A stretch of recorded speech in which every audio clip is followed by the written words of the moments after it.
Hello. We are so grateful that you are joining us. You are continuing to stay with us during this youth, young adult section of Camp Meeting 2021.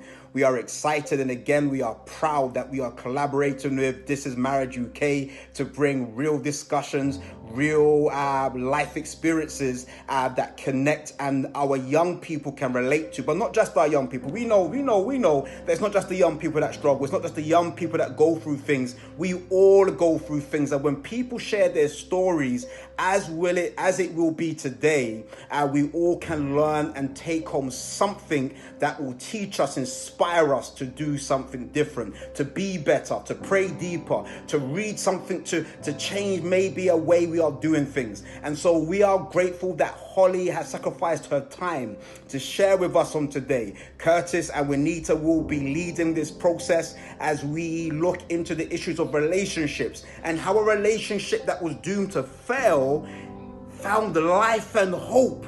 This is what it's about: change and hope and transformation, especially in a season where there is so much doom and gloom. And so we are excited about the emphasis of community. We are excited about the emphasis of us not being comfortable in our safe spaces, but going out into the uncomfortables and sharing and receiving messages of hope of how God is interacting within and without. Our youth community choir will be singing. There will be a power nugget. But before we begin, let's start with a word of prayer. Father God, speak to us now. As we discuss, as we communicate through the chats on YouTube and Facebook, my prayer again is that your Spirit will lead the process. Help us to be fitting disciples for you. Help us to be disciples of power and of love. And I thank you for the ministry of Holly and of Curtis that they're about to render to us now. Let your name be lifted up and all glory be given to you. These things we ask in the name of Jesus. Amen. We've all been in those situations before where fear has stopped us from doing something.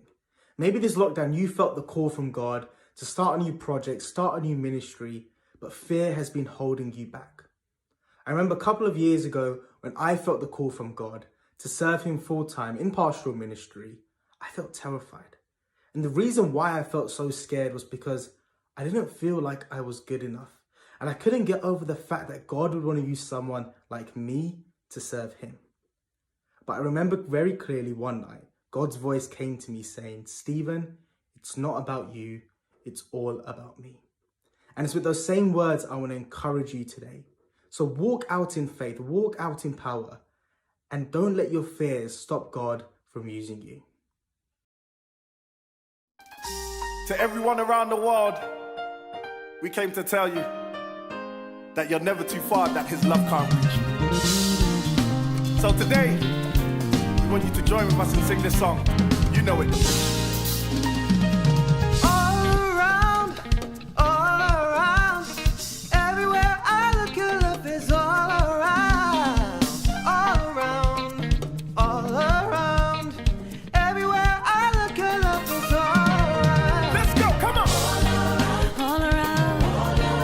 Everywhere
all around. Everywhere I look, your love is all around. You say, everywhere I look, your love is hey. All around. Everywhere I look, your love is everybody sing, everywhere I look. Everywhere I look, your love is all around. Everywhere I look, your love is all around. All around, say, all around. Everywhere I look, your love is all around. Say, all around, all around. Oh, everywhere I look, your love is all around. Say, all around. Yeah, yeah, yeah, yeah. Everywhere I look, your love is all around. Say, all around. Everywhere I look, your love is all around. All around, all around. Everywhere I look, you're everywhere I go. All around. Everywhere I look, your love is all around.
We have seen that it's we've seen that it's an interesting time for conversations around relationships. I've met so many people who are struggling, especially now.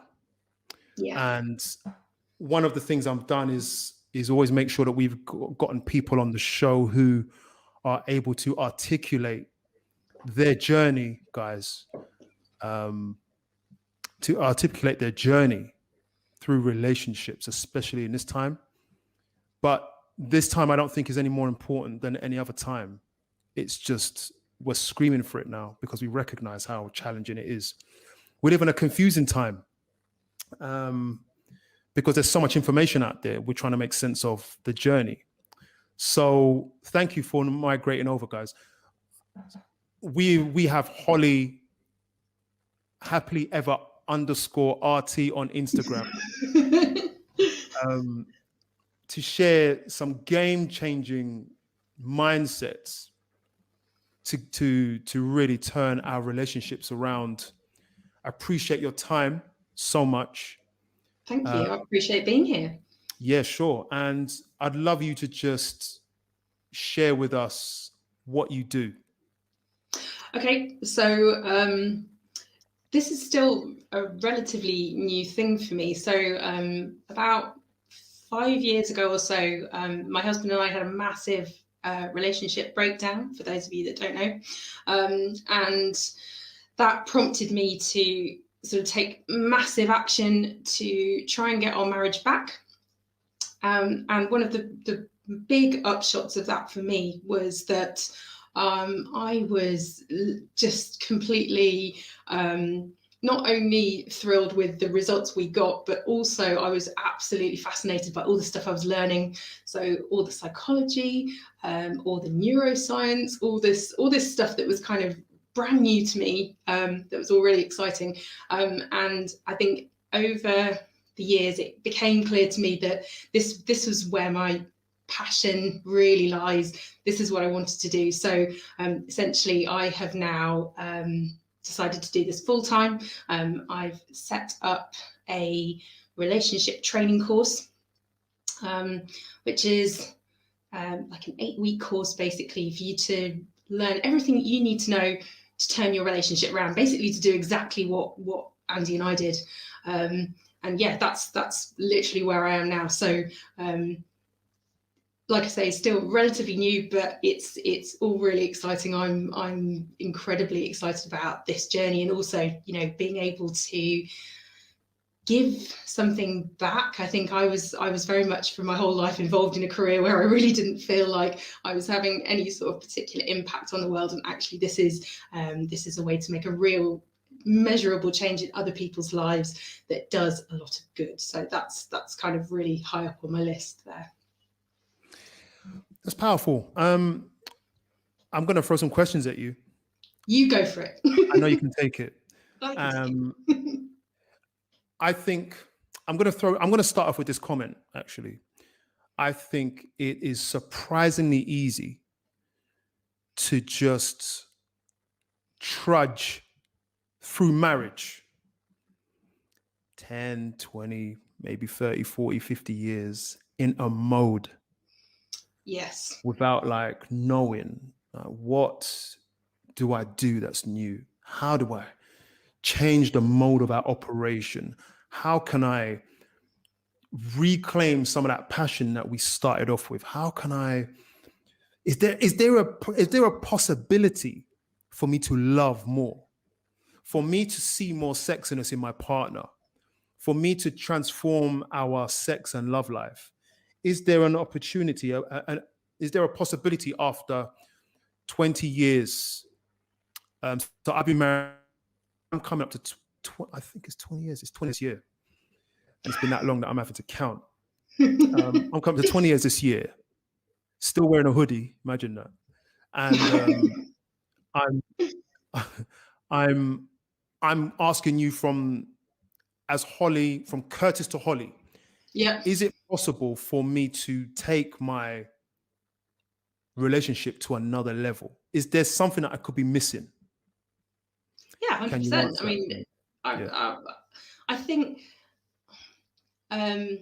so. I think part of my journey, if you like, learning everything I have about how to heal our relationship has resulted in me discovering that we could go to a place that was beyond where we started.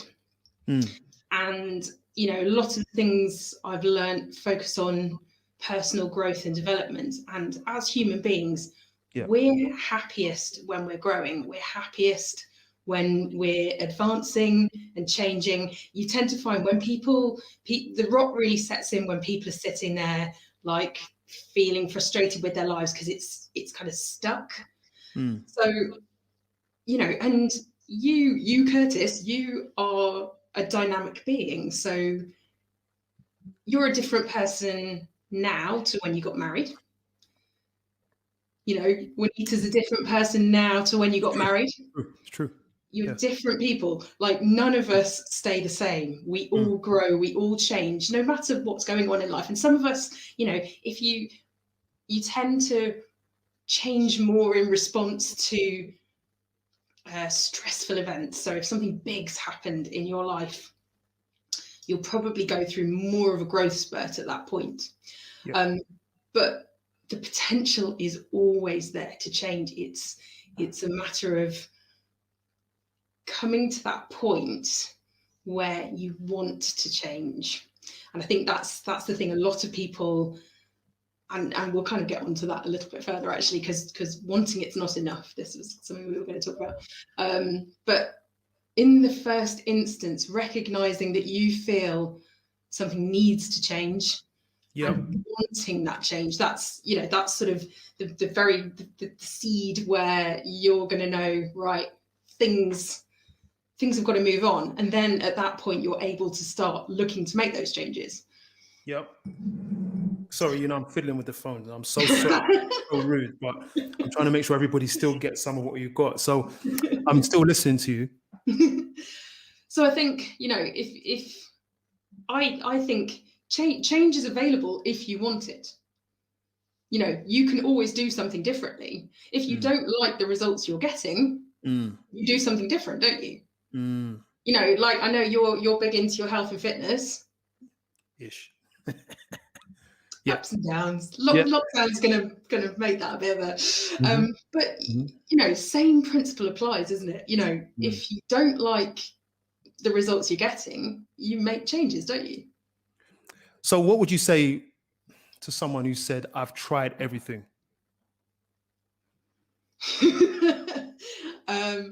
I think, knowing from a personal point of view, that when you say I've tried everything, you haven't. You haven't. Maybe. No. It sounds harsh. It sounds so harsh, but I'm saying this with love because I've been there myself.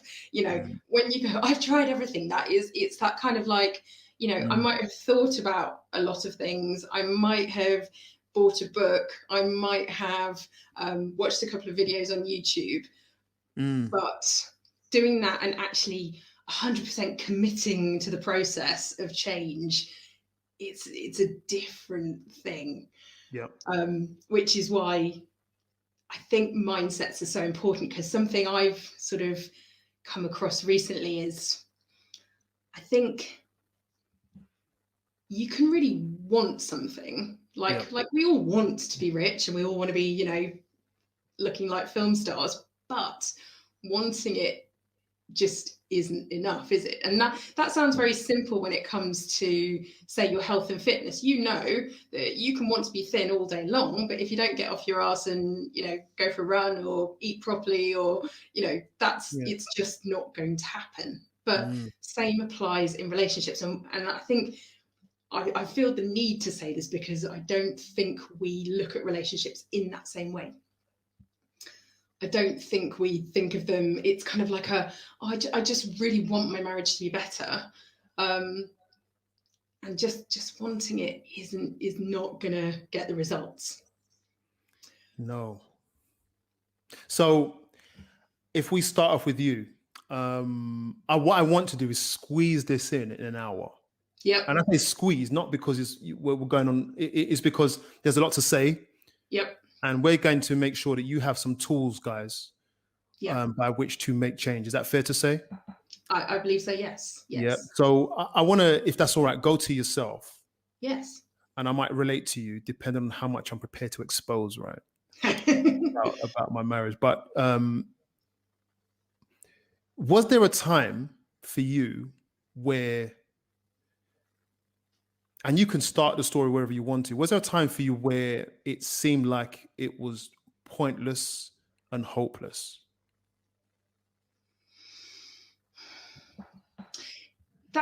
It's a very good question, actually, because, in thinking about what I was going to talk about this evening, there's a school of thought that says, if you don't believe something is possible, you'll never achieve it. So what the mind believes, the body achieves. And I think I definitely had points of hopelessness, don't get me wrong. I definitely had points where I was like, this can't happen fast enough. I can't take enough action. But I think in my mind, I had, looking back on it, I'd decided that this was it. I was going to do something about it. I was going to fight for it. I essentially cut off all other possibilities in my mind.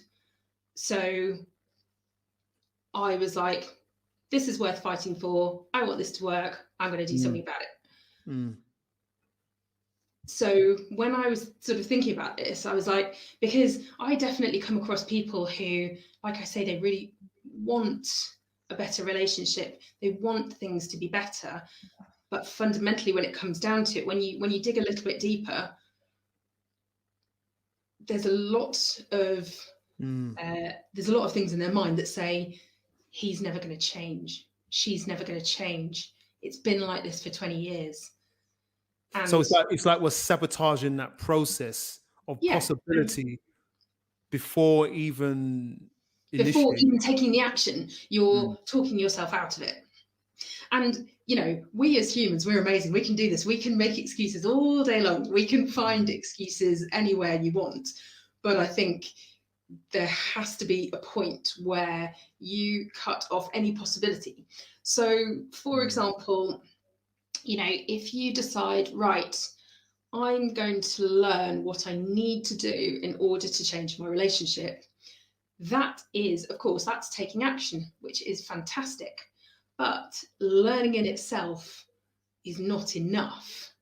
You know, it has to be, you have to have the courage to kind of go into your own life and your own relationship and make some massive changes.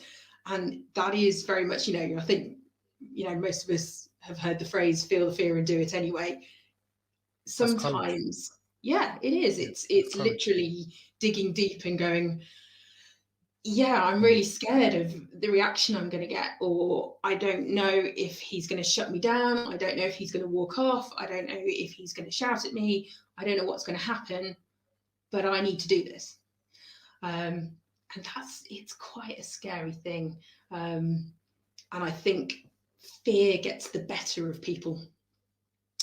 A lot of the time, particularly in relationships, you know, I hear a lot of this where, you know, if I say to people, you know, why haven't you tried this? Why haven't you done that? Sometimes I get, well, you know, this and that, and, you know, you get the excuses, but quite often you get, I'm just scared. I'm just too scared.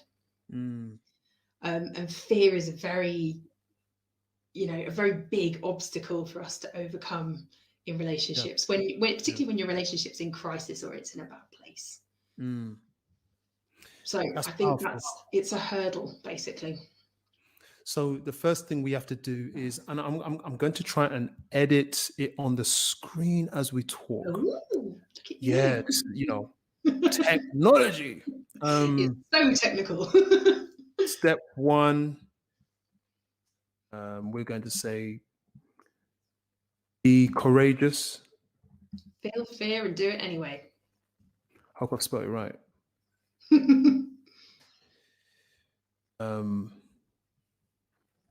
Yeah, be courageous. Yeah, that and like you said, it's stepping out. It's stepping out. Do you know something? I'm the kind of person, actually, I don't do rejection. So people like me will think ahead generally, because I've learned some new skills now, but left to my old devices, people like me would have just said, I know what she's going to say. Yeah, I know how she's going to react. Yeah. And I would like you to throw some advice to someone who thinks like me. If I know, or believe rather, that in advance I know what's going to happen and I know that I need to do something, change something, what do you suggest? I think you've hit the nail on the head though there, because you're like, this is what I believe and this is what you're expecting. So it's not truth. I think that the problem we have is, so when you look at the word beliefs, I think we all tend to think that what we believe is true and it's a fact. But, you know, facts are very limited. So they are, you know, the sky is blue, the grass is green. Obviously, if you're colorblind, perhaps not. But you know what I'm getting at. You know, it's kind of, facts are hard facts. And then there are things you believe. So, you know, sex lives die in long-term relationships. My relationship exists to make me happy. You know, if we have any problems in our relationship, they're not the one. All these, I mean, you know, everybody, if you start digging very rapidly, you uncover the fact that, you know, if your relationship isn't kind of going the way you want it to go, there's probably a thought process underneath that that is causing you to behave or even not do anything. Sometimes we, our beliefs like sex lives die in long-term relationships, that doesn't necessarily result in us taking action. It results in us doing nothing, because we go, oh, well, this is just the way it is. So that's fine. And I'll just leave it. But, doing nothing is in itself an action. So you could answer the question really by saying, look, it doesn't matter it's irrelevant what their reaction will be, because doing nothing is really a part of the problem anyway. Yes. But there's the whole, I know people say it's an Einstein quote, but I don't think it is. But the definition of madness is doing the same thing over again and expecting the same results. If you don't like where you are, that situation is born out of the actions that you've been taking up to date. So if you want to change that, you've got to take different actions. And assuming women, God, we are so guilty of this. Like, come on, let it out. Expecting guys to read our minds. So I'm absolutely obsessed with Married at First Sight Australia. And I was watching that. Oh, it's amazing. Let's not get started. We're currently watching season 13, I think, episode 4, the American one. Oh, I haven't even started the American one yet, so I'm just stuck on Australia. It's insane. Great. But yeah, so one of the girls on there was like essentially expecting her husband to read her mind. Yeah. And I'm like, no, no. Even when you see somebody who claims to be a mind reader, no one believes it. Expecting someone to read your mind is just a foolhardy pursuit. It's like, well, he should just know what to do. No, and I know women, we're so guilty of this. I've 100% been guilty of this. It's just like, oh, well, I'd really like him to buy me some flowers, but I don't want him to tell, I don't want to tell him that, because then it won't mean as much. And I get this, I completely understand the mindset, but the truth is that so many of the problems in relationships result because we never actually come out and are completely honest about what we want. And another thing that I know I used to do all the time is something that's sort of termed as emotional dishonesty. It sounds a bit shady, but it's kind of essentially saying the opposite of what you want. So, give an example, please. So in an argument, fine, go then, see if I care. And it is literally the absolute opposite. But the problem is that when you're dealing with, I don't think it is a male-female thing, this. I think it's more of a, it's another thing that's at play. But if you're dealing with somebody who takes things on face value, they'll be like, oh, she wants me to go. Okay, I'll go then. And then the person goes and they're like, why have you gone? Well, you told me to go. Do you know what it sounds like? It sounds, honestly, it sounds too easy. When I'm listening to you, right? You know what you're talking about. And when you break it down in such a clinical way, in such a logical way, it just sounds like we make relationships so complicated by the way we feel. Yeah. And the way we feel is made up of some of these crazy thoughts of interpreting other people's behavior through fear and pain. And relationships probably would be so much more successful if we just asked. Yeah. And if we just stop to listen. And don't go there. See, there's a place we go to. It's that place. Like, it's like, I used this analogy the other day, Lord of the Rings, where Gollum puts the ring on. Yep. And now all these voices come in. Yeah. That's what we do. We just self-sabotage. Someone said here, Harriet said that those passive aggressive ones, you're talking about, okay, so you're going, okay, see you later. And you're like, the guys know this. We're like, oh, I'm dead. Yeah. I'm dead. But the thing is, when you stop doing that, when you stop behaving in that way, it makes things so much clearer. And the thing is, like, I say all this stuff with amusement because I've 100% been there myself. We don't do this consciously. We don't do it deliberately. Most of us don't do it with an intent to harm or hurt. This is not what is behind it. A lot of this, we're just acting out of patterns that we've learned in our lives. Most of what we do in life is just strategies that we've learned where at some point in our life we did something and it got what we perceive to be a good result, and then we just carry on doing it. We don't do it consciously. It's not malicious. And then, like, obviously two people come together in a relationship and it just, we just don't get each other, which is why I spend a lot of time talking about mindsets and talking about understanding how each other work and really going into who you are as a person and your personality type and all these different things. Because when you understand these things, suddenly you're like, oh, yeah, I get it. You that's not what you meant at all, or I understand why you're acting this way, or, and all these things. And instead of all this crazy stuff that you imagine in your head, which we all do, and, I think sometimes we see the other person as the enemy.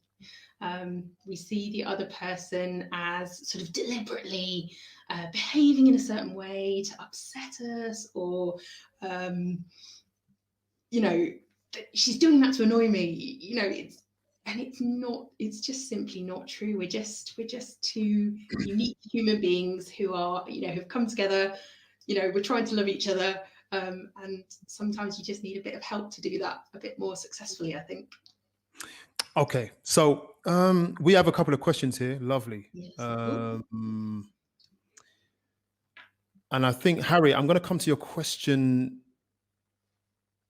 I'm going to come to your question in a moment, Harriet. And the question was about you and your partner and being proactive. We'll come to that in a moment. I don't know if you can see the questions at all. I can.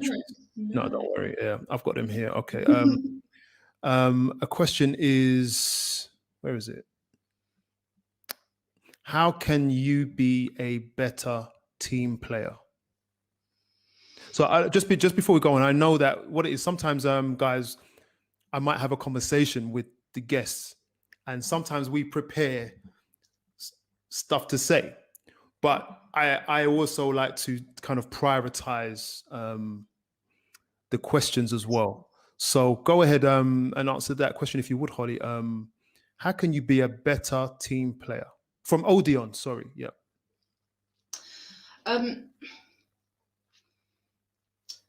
This actually, it's quite a big topic, really. So I'll try and sort of encapsulate this for you. So I think there's quite a big mindset that a lot of us have, and I know I personally used to have this, which is my relationship exists to make me happy.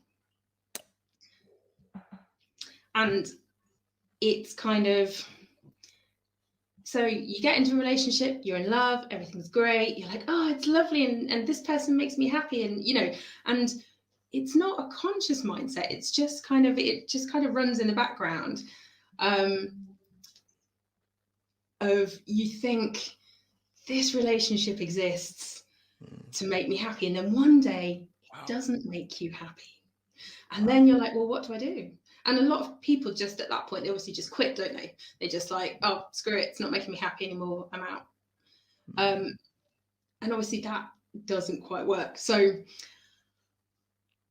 changing, the fact that you're asking the question of how to be a better team player makes me think that you've already kind of got the right mindset anyway, because being a team player is the key thing. One of the things about being a team player is having the other person's back. And I think the difficulty is with being a team player is if you're in a relationship, and I guess Curtis, you probably hear a lot of this as well on social media, like a lot of people seem to be in relationships which are very one-sided. So one person's making the effort, the other person not so much. Yeah. And obviously the ideal scenario is that both of you are putting into the relationship. So the way I describe this is we often talk, if you're in a relationship, you talk about being like two peas in a pod, or, my other half, like you consider yourself merged, you become a half instead of being a whole person. Yeah. And then there's another school of thought where there's a lot of people out there at the moment who are kind of very much, I choose me, I want my independence, I don't want to be tied down to anyone. They kind of resist getting into relationships because they almost feel like that would in some way diminish them. Yeah. They're not looking forward to that sacrifice, right? Yeah. And for me, I think a more empowering way to look at it, and a way that gets better results, is to look at it that your relationship is a separate entity to you and your partner.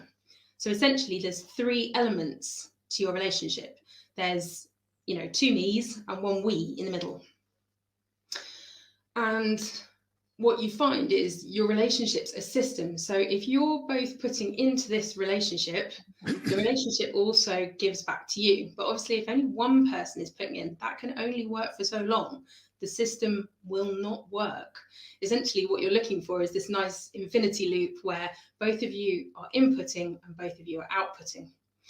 But essentially, the idea is to consider your relationship to be this third entity. So I kind of describe it sometimes like a pet.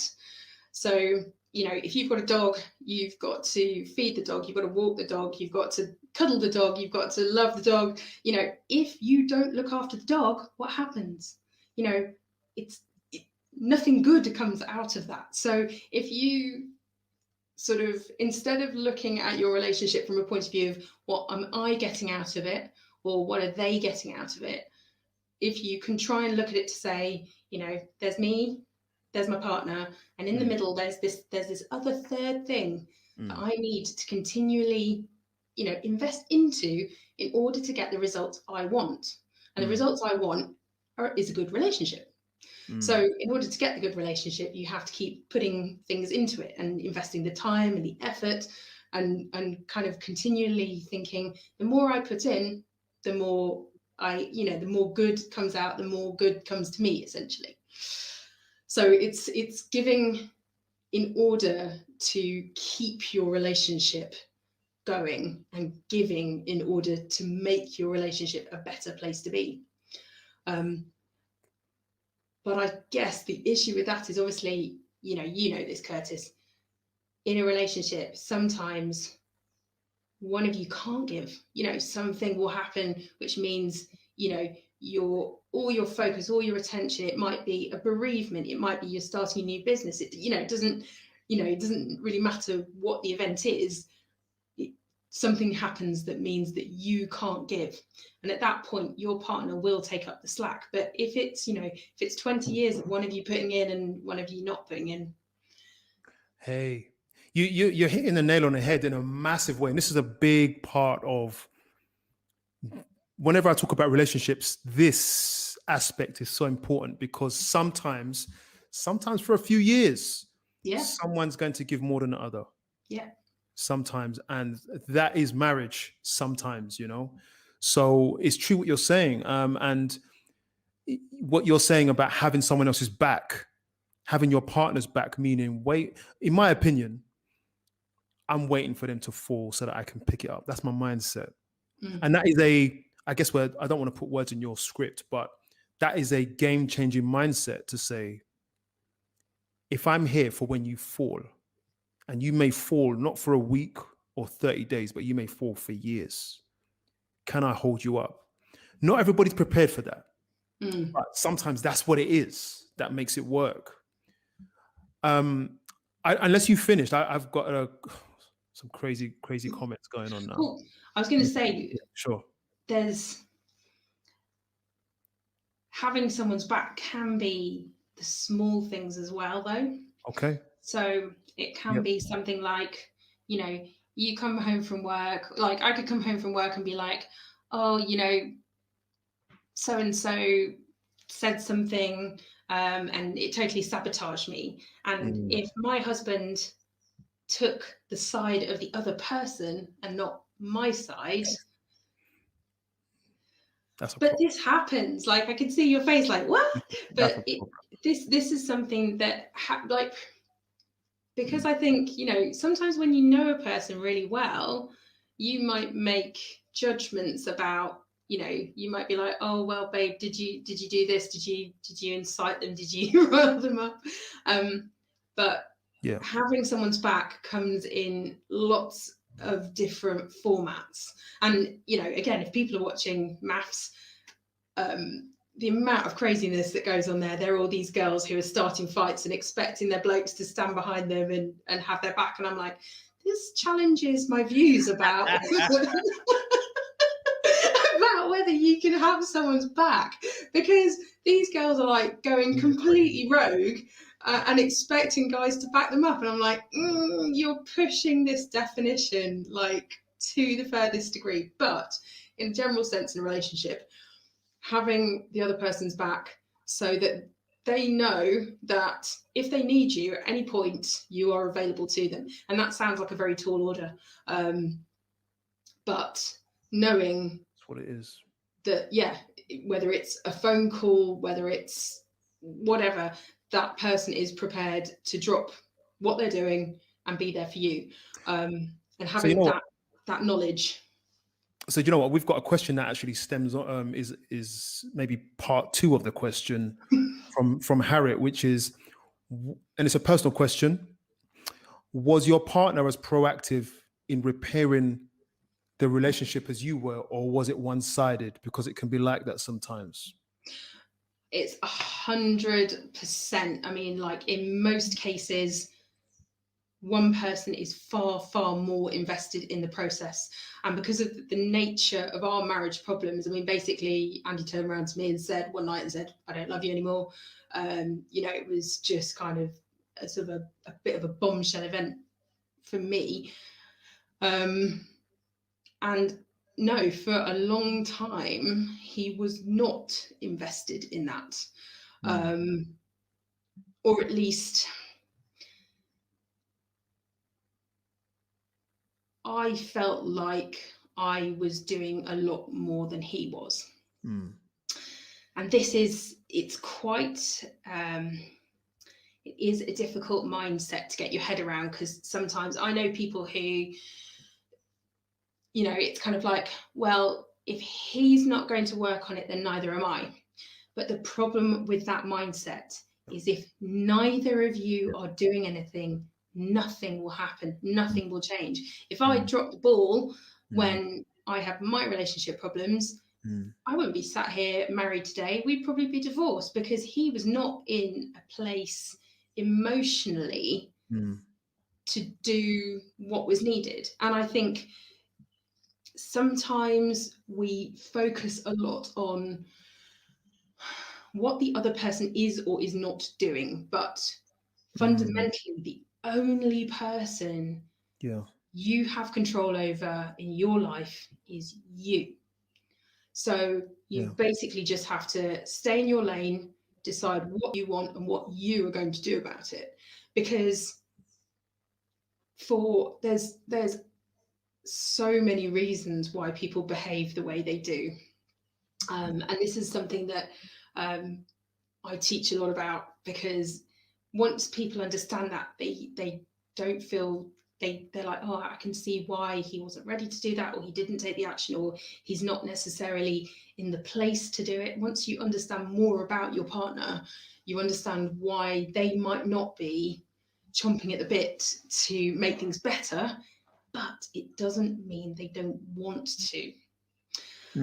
And this was something I had to get my head around. I think there was one day, like, I don't know how long all our problems had been going on at the time, but I was cycling to work, and I think I went over a bump in the pavement, and I had my phone on my handlebars because I was listening to music.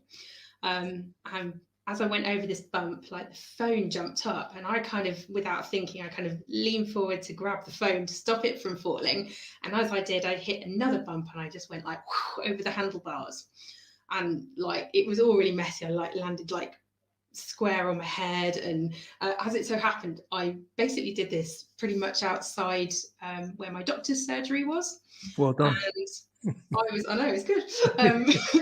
And so I was lying on the pavement, and there was a woman walking her dog, and she ran over to help me, and it turned out she was a nurse at the surgery. And I think, you know, stressful situation and everything, I was like crying, and obviously shock hits you and stuff. And, you know, she was like, can I call anyone? And I was like, oh, you know, can you call my husband? Because I was trying to pick up my phone, and she was like, don't move your head. Because I think she, obviously with me landing on my forehead, she thought that, you know, I could have quite a nasty injury. So I was like, you know, you can call my husband, but he doesn't love me anymore. And, you know, you know, and I was like wailing and, you know, like massively emotional. And, you know, she just turned around to me and she was like, if he didn't love you, he wouldn't be here. And that really stuck with me, because I think sometimes, because of personality differences, you behave in a different way. So for me, I'm a bit more over the top, a bit more dramatic, a bit more sort of expressive, I guess, in the way that I show love and the way that I want to be loved. But he's more reserved. And just because he wasn't behaving in the way I wanted him to behave didn't mean that he didn't love me and he didn't want to make it right. And, you know, this is something that we talked about at length afterwards. You know, I think, I know for so many couples, this is a massive, massive barrier, because you feel like, I can't do it unless the other one's doing it. They've got to show me they love me. They've got to give me this grand gesture. They've got to do this. They've got to do that. And actually, I feel like that is the one mindset that's going to mess things up, because if you don't do it because they're not doing anything, then nothing will happen. Nothing will change, and you will sabotage all your chances of actually making your relationship better and, you know, coming to it and doing something new. And, you know, speaking from personal experience, if I had done nothing, I imagine we'd be divorced now. Like nothing would have changed. Yeah. So I feel like, as hard as it is when it feels like the other person isn't trying, you know, if you're married, if you're in a long-term partnership, you know, it's not like you're dating and some guy's not trying. You know, we hear a lot of this on Instagram, you know, where you've got these one-sided relationships. Yeah. And I think, you know, if it's like that and you each other, then, you know, that person is there, they're with you. And that says a lot, because I don't believe people do something they don't want to do. People tend to do exactly what suits them. So this is, I mean, I can almost hear you trying to stay within the bounds of the conversation, because it's massive. It's massive. It is. And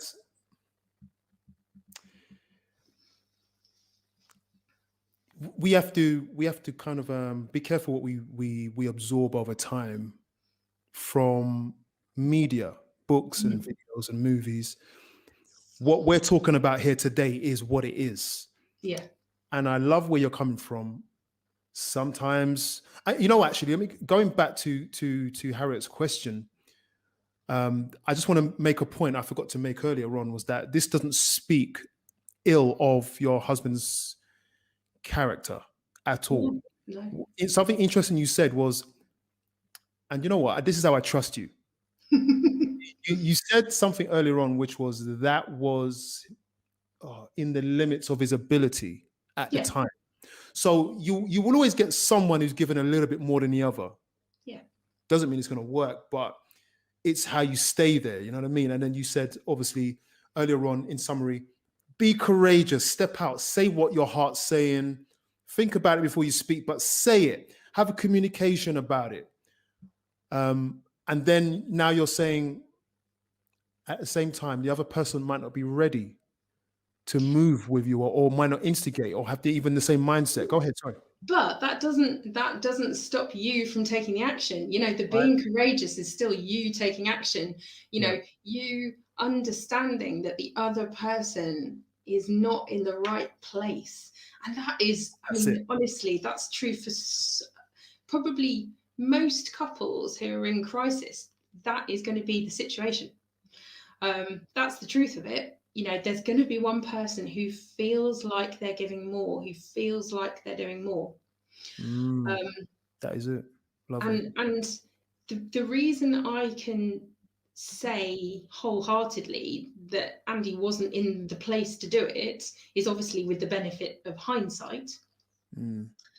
But equally, something that we both had to learn, which is probably one of the toughest pills to swallow in a relationship, and in life actually, is taking 100% responsibility for where your relationship's at. What does that mean? So you mean me as an individual? You're talking about in the singular? Yeah. Go on, explain that to me more, please. So say you're, I don't know, Elon Musk or something. You've got this insane life. You're a billionaire. You know, life is good. If somebody said to you, you're 100% responsible for your life, you'd be like, yes, I am. But if your life's not going the way that you want it to go, and if your relationship's not going the way you want it to go, if somebody says to you, you're 100% responsible for the state of your life, your relationship, you're like, whoa. It's a very, very horrible, hard thing to get your mind around. So this is something that I had to do. Oh, no, hold on. We may not get through your script, but we got to do this, right?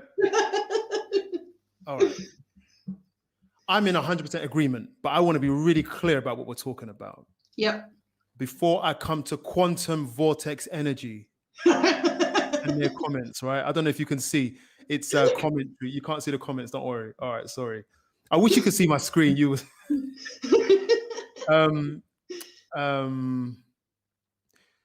in my marriage, in my relationship, or I am single and I need to prepare the right mindset, game-changing mindset. Or I'm dating and I'm with someone and I'm just imagining what life will be with this person, right? It's going to be perfect. That's what we all think at that stage. And then you're saying, listen, a good way to approach this forever is to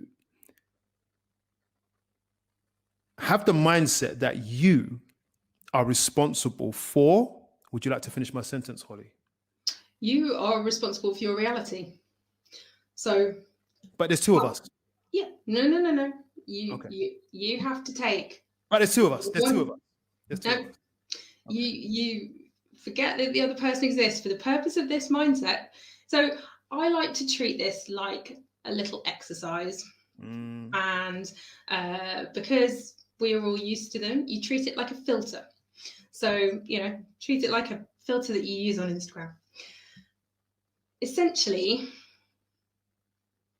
if you look at any situation and you look at it from the point of view of this is all my responsibility, this is all my making, everything that is happening to me now is a result of something that I have done. In what way am I responsible for this? in what way have I created this situation? And like I say, if everything's going really well, that's quite easy to do, isn't it? I think if everything's going really well in your life, it's easy for you to apply that filter and go, yeah, well, you know, I've worked hard, I've done this, I've been disciplined, I've been consistent, you know, all these things. And it's easy for you to take that kind of praise almost and go, yeah, well done me. I've done everything that was needed. And I'm responsible for this. And I'm really happy with that. Now, the thing behind this is that obviously growing up, we are all taught about right and wrong. And we are taught that obviously if something is good, if something is, you know, if you've done something well, you get praise. You've done something badly, there is a deep. consequence involved in this. It's getting deep now. Come on. Come on. So, you know, none of us want to say, my life's not going quite how I want it to go. And yeah, that's all down to me. Like it's such a hard thing to get your brain around. But when I applied that filter, if you like, to my relationship, that was the point at which I could really start to own everything that I had done, because it's so easy to make it all about the other person, to say, it's your fault, you've done this, you've done this, you've done this. Like, we all do this in relationships. Like, we all play the blame game. We all pass it off to somebody else. But the key thing with that is, if you're blaming the state of your relationship on the other person, or if you're blaming how you feel, for example, on the other person, if you go, you made me angry, that means essentially that you don't have control over whether you're angry or happy or sad. You're essentially giving your power away to the other person. Like, I'm angry because you did this. You know, you've upset me, you've made me sad. Whereas if you start to look at it from the view of, I take 100% ownership for everything in my life, in my relationship. I am responsible for my current reality, whatever that is. You're able to look at it and think, right, okay, if that were true, what have I done or not done that has contributed to this situation? And I know this is such a confronting thing. This is like the first time I heard it, you know, it's like you almost feel it like physically. You're like, oh, like, you know, how can this be my fault? How dare you? It's just a really, really, really bitter pill to swallow. But it's actually one of the most effective ways to kind of identify what's right in your life. Oh, wow. I mean, quite on time. Who's it? Gifted Monroe. Listen, welcome. I've put your comment up. Can you read a comment there? I can see it, yeah. Marriage is hard. As a newlywed, you're giving, I'd like you to just, for the next few minutes, just speak to someone who's a newlywed in a mindset that they might need. And you're speaking on it now, and you might want to go more into what you've got, what you were just speaking about now, or you might want to go somewhere else. I don't know, but I would like you to speak to a newlywed, because I remember I look back and I'm just wondering how Juanita and I made it this far, in the sense that we were not shown what to do. Yeah. So some of the reason why we are here is down to a miracle. Exercising a little patience here, falling off the bandwagon there, just tripping up along the way, and reaching out to God and changing mindsets, which is what today's topic is about. So I'm speaking to, and I would not want to get married again. And I say that. And I say that because it means, like, if I was to get married in this age, I just think it's so hard. Yeah. And so I think that, Monroe, you are from my perspective, in a harder place because it's just a funny time we're in. But I would say to you that there is, I'm asking Holly to speak to you now in how mindset is important. I think what I'd be interested to know is when you say marriage is hard, is this an expectation? So what were you expecting? Because, you know, fundamentally, I think when we get married, we're the same two people. You know, we're the same people as we were. You know, and I think some people do really, really struggle when they get married because they feel like it kind of changes the ballpark a bit. So sometimes people get a bit lazy when they get married. Yep. There's a lot of being taken for granted. There's a lot of mixed messaging. There's a lot of things that start to happen with people being taken for granted, essentially. And I think that's where it can get to the stage where you feel like marriage is hard. But yeah, I think I'd be interested to know if she can put a comment or he can put a comment, Monroe, to say, is this a matter of expectation? Is this a matter of, were you expecting something different? Because I think this is something you've talked about, Curtis, haven't you? About your expectations going into marriage. I think you've said, oh, you know, I had I think you referred to it as a fantasy like mindset about, you know, what you were expecting going into marriage. Yep. Again, we pick up the fairy tale, we pick up the nonsense, we pick up the examples, and I guess I could offer you some encouragement. I don't even want to call it advice. I'll call it encouragement to say it's supposed to be hard. Yeah. Because for us to work, for Winnie and I to work, there is going to have to be some sparks and fireworks, and there's going to have to be some loving. It's just the positive and negative go together, and you work out that medium over time. Yeah. And so don't worry about it too much. At the same time, I don't know you in any kind of context, so I don't want to. Oh, actually, look, here we go. It's different when you start living together. Yes, you're getting to know the person all over again, learning to compromise. Okay, so we're getting more context. So my encouragement to you is that is what it is. And if you just keep your arrows pointed in the right direction, you work it out. And I know I don't want to speak too much, but I'm glad you're saying that, because it's actually not as bad as possibly it could be. You know what I mean? Yeah. Yes. 100%. And yeah, I think that is true, and particularly when, when you start living together, even if you love the other person, wow, is that a challenge? Like, you know, the stupid little things that you kind of just expect to happen don't necessarily happen. And this is something I look at quite heavily when I'm dealing with couples, is sort of even couples who've been together for a long, long time, looking at understanding what your personal boundaries are, looking at what your needs are, understanding how to have those conversations between the two of you, so you're not operating on this level of, well, I expect him to do this and I expect him to do that, or I expect her to do this and I expect her to do that.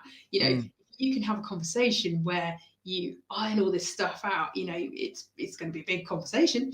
You know, you're going to need to hash a lot of stuff out about what you think is going to happen, what you are expecting to happen. And then, you know, you can iron out a lot of the places where conflict can really blow up. But then, you know, it's proven that, I can't remember what the figure is, but there's a certain percentage of arguments in a relationship that never, ever get resolved. That's good to hear. Yeah. And you will have those same arguments forever. But it's just a matter of how you deal with them. So for me and Andy, like, it's never the big stuff. It's always the stupid stuff. I was talking to a friend of mine the other night about this. She was like, I can't believe you two argue about this. We argue about loading the dishwasher. That's our big thing. Like, we can have like World War III over that. It's such a stupid thing. But we wouldn't argue about, you know, big life-changing stuff. We sit down and have a really balanced conversation about that.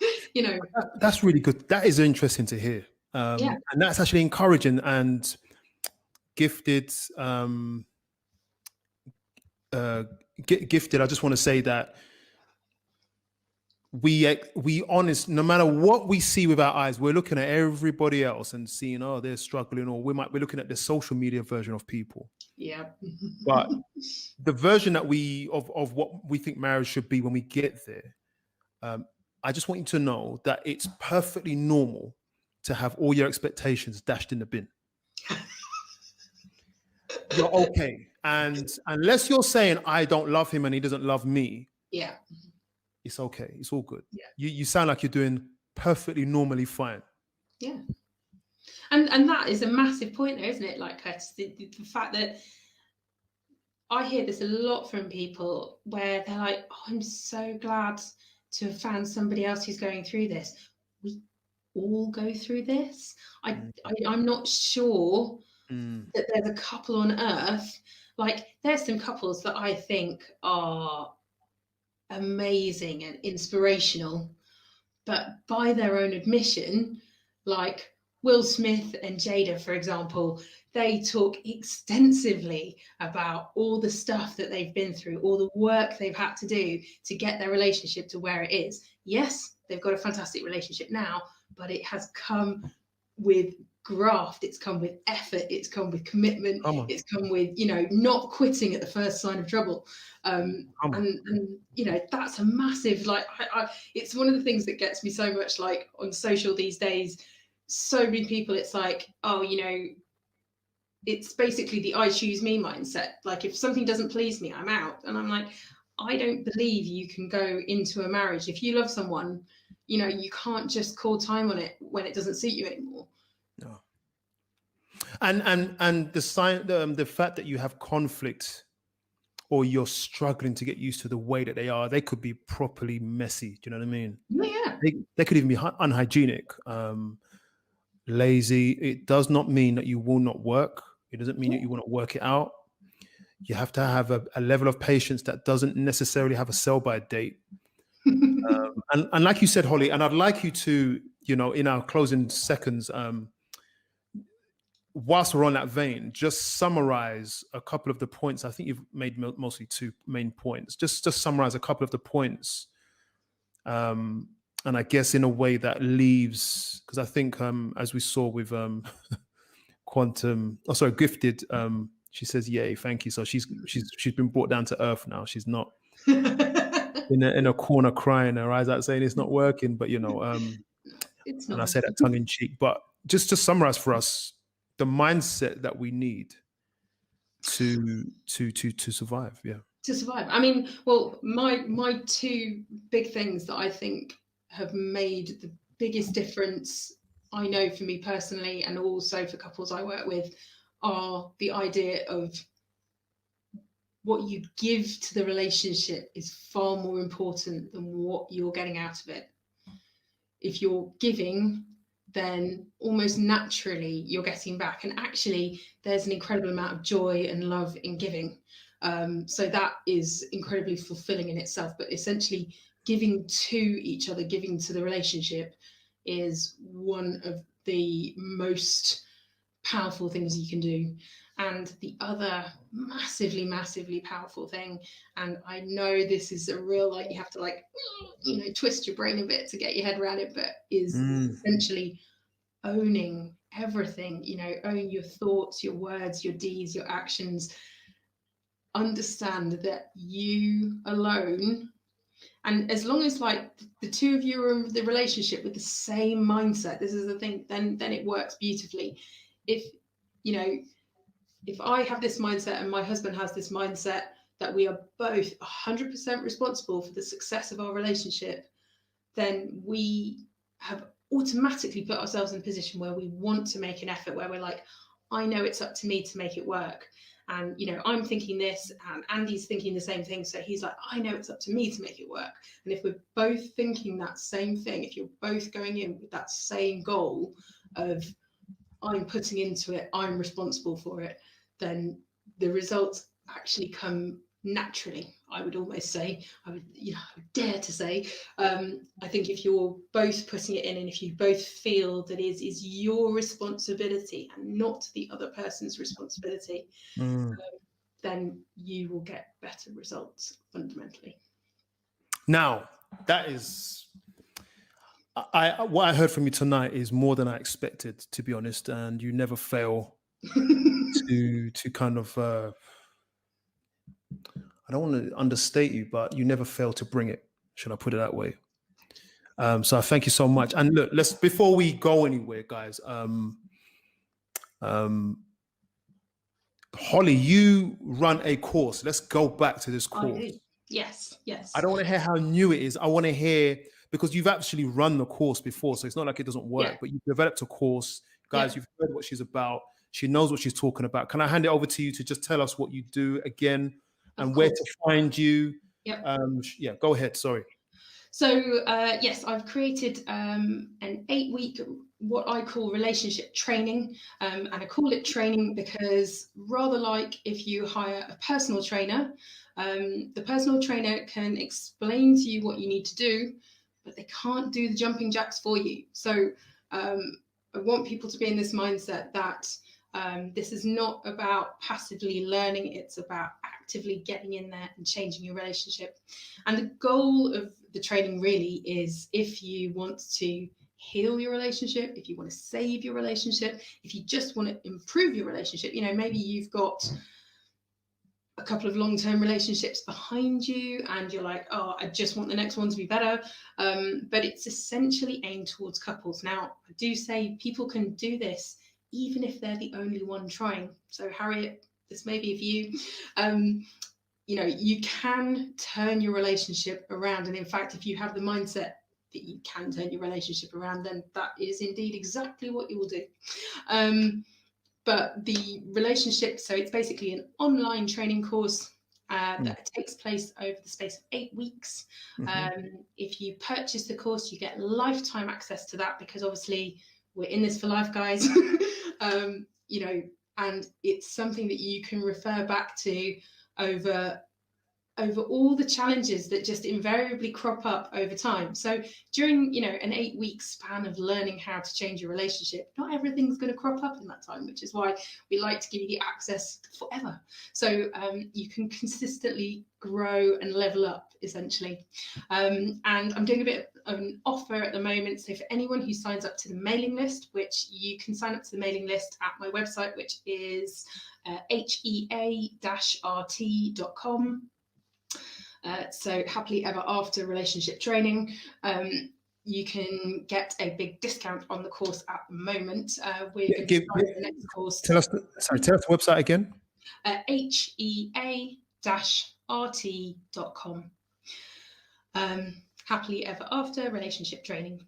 And yeah, obviously I called the page Happily Ever After because I wholeheartedly believe that it's not just about, you know, if you're in crisis, it's not just about getting your relationship out of that stage. It's about actually creating something that's better and something that is going to make you happy long term. Because this is why we get into it. You know, like, you know, we're all about wanting to have that happily ever after, and I believe this is 100% possible. Is that the right spelling? No, HEA dash. HEA dash is in hyphen, yeah. RT. Yeah. .com. So happily ever after dash relationshiptraining.com, essentially. And the discount level is 40%. So it's a biggie. It's a biggie. There it is. Is that right? Yes, that is the one. So yeah, head over, sign up to the mailing list, and you will be entitled to the discount. Come on, guys. Just sign up. Where else would you get this?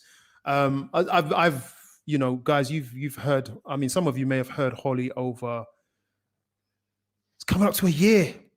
Yeah, I think Maybe it was 9, 10 July months. when we first, Okay, had a chat. Yeah, 8 months or 9 months. Yeah, yeah.